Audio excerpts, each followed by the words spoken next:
ఈసారి సర్పంచ్ ఎలక్షన్లలో కొన్ని చిత్ర విచిత్రాలు జరగనున్నాయి. యాక్చువల్గా ఏం జరిగిందంటే ఈసారి చాలా చోట్ల ఒక గ్రామంలో బీసీలు లేకున్నా ఆ గ్రామం బీసీలకు రిజర్వ్ అయింది. కొన్ని గ్రామాల్లో ఎస్సీలు లేకున్నా ఆ గ్రామాలు ఎస్సీలకు రిజర్వ్ అయినాయి. మరి ఇట్లాంటప్పుడు అక్కడ సర్పంచ్గా ఎవరిని ఎన్నుకోవాలి?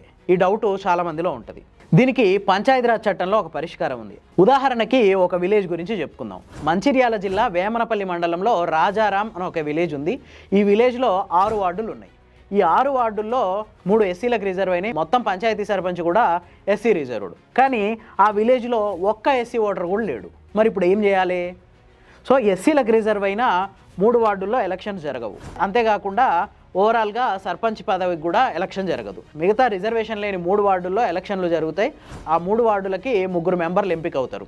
ఈ 3 నుంచి ఒకరిని ఉప సర్పంచ్గా ఎన్నుకుంటారు. ఆ ఉప సర్పంచ్నే గ్రామ సర్పంచ్ కింద ఎలక్షన్ కమిషన్ నియమిస్తుంది.